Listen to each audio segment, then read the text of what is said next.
L'Ukraine est un très grand pays. Elle est située en Europe de l'Est. Imaginez une carte géante de l'Europe. L'Ukraine, un pont entre l'Est et l'Ouest. Elle a de nombreux voisins. À l'Ouest, la Pologne. À l'Ouest, la Slovaquie. À l'Ouest, la Hongrie. Au Sud, la Roumanie. Au Sud, la Moldavie. À l'Est, la Russie. Au Nord, la Biélorussie. Cette situation spéciale a rendu l'Ukraine très importante dans l'histoire. Lieu de rencontre de cultures et d'empires, parfois pacifiquement, parfois en affrontement. Cela a façonné profondément son destin. Pensez à l'Ukraine comme à un vaste carrefour. Pendant des siècles, des routes commerciales ont traversé ces terres. Ces routes reliaient l'Europe du Nord, à l'Empire byzantin et à l'Orient. Ce flux a rendu les villes ukrainiennes riches et diverses. Mais être un carrefour a aussi ses dangers. Voisins puissants ont souvent convoité ces terres fertiles. Sa position sur la mer Noire en a fait un enjeu stratégique. Cette histoire explique de nombreux défis actuels. Histoire de lutte pour définir et maintenir l'indépendance. Le nom Ukraine signifie terre frontalière ou au bord. Ces territoires ont été frontières d'empire. Les habitants ont développé une forte identité. Ils étaient de gardiens de la frontière. Résilience et autonomie au cœur du caractère ukrainien. Comprendre ce contexte, premier pas pour comprendre son âme. Aujourd'hui, 4 octobre 2025.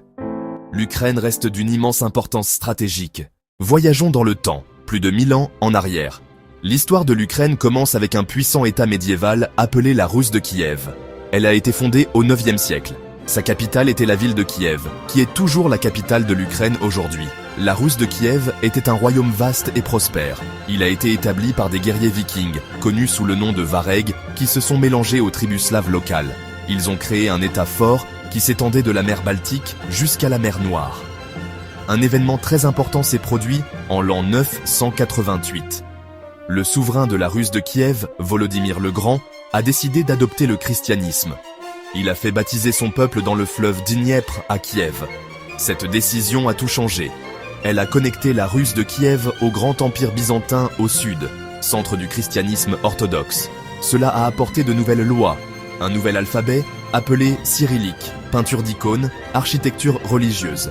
La magnifique cathédrale Sainte-Sophie de Kiev, un magnifique rappel de cet âge d'or. Centre d'apprentissage, de commerce et de culture.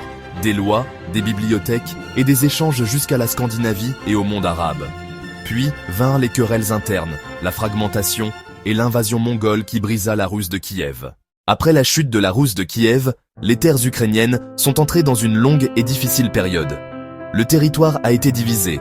Pologne, Grand-Duché de Lituanie, leurs lois, leur langue, le catholicisme romain, créant des tensions avec l'orthodoxie locale. Les Cosaques, guerriers libres, farouchement indépendants, fondèrent la Sich Zaporog, une république militaire démocratique.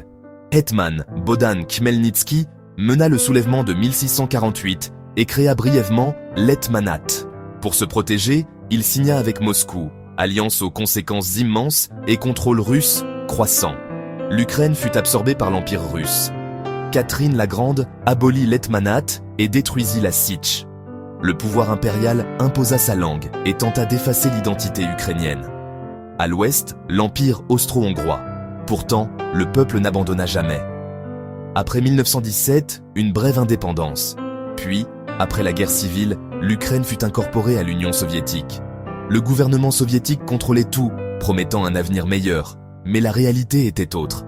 Dans les années 30, le Holodomor, tué par la faim, des millions d'hommes, de femmes et d'enfants sont morts. Pendant la Seconde Guerre mondiale, prise entre l'Allemagne nazie et l'Union soviétique, l'Ukraine devint champ de bataille.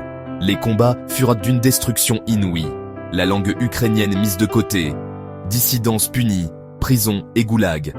En 1986, Tchernobyl, contamination durable.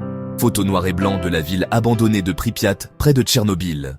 À la fin des années 80, l'URSS s'affaiblit. En Ukraine, Ruk gagne en popularité. Après le putsch manqué à Moscou, le Parlement déclara l'indépendance. Un jour historique. Plus de 92% votèrent pour l'indépendance, dans toutes les régions. Transition chaotique, usines fermées, inflation, création d'institutions, armée et constitution. l'Ukraine renonça à l'arsenal nucléaire en échange de garanties de sécurité.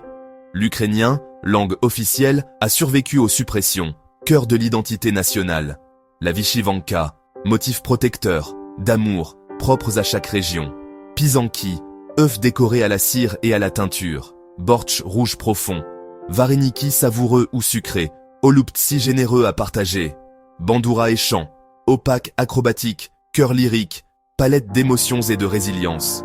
Montagne douce, culture Houtsoul, architecture en bois, air frais. Grenier de l'Europe, chant infini, Dniepr voix vitale. Odessa élégante, la Crimée, une partie de l'Ukraine actuellement sous occupation. Mer Noire stratégique. En 2004, la révolution orange. Mobilisation pacifique pour des élections justes. En 2014, Euromaïdan. Aspiration européenne, répression violente, plus de 100 morts. La Russie occupa puis annexa illégalement la Crimée. Conflit prolongé dans l'Est, séparatiste soutenu par la Russie. En 2022, invasion multifront visant à renverser le gouvernement et occuper le pays. Bombardement d'hôpitaux et d'écoles. Mariupol assiégé et dévasté. Armée déterminée, citoyens livrant nourriture, médicaments, filets de camouflage, condamnation, aide militaire et humanitaire, sanctions économiques, plan de reconstruction, candidature à l'Union européenne, ancrage démocratique. Aujourd'hui, le 4 octobre 2025, l'avenir se joue au front et dans les cœurs, pour la liberté, la démocratie et le droit de choisir son destin. Le coût de cette guerre est immense, mesuré en vies perdues et en villes détruites. Pourtant, il y a un puissant sentiment d'espoir. La lutte a renforcé l'identité nationale ukrainienne comme jamais auparavant. Le peuple ne se bat pas seulement pour son territoire, mais pour ses valeurs. La liberté, la démocratie, le droit de choisir son propre destin. Le chemin sera long, mais la destination est claire. L'histoire de l'Ukraine est un puissant rappel que même dans les moments les plus sombres, l'esprit d'une nation déterminée à être libre ne peut jamais être éteint.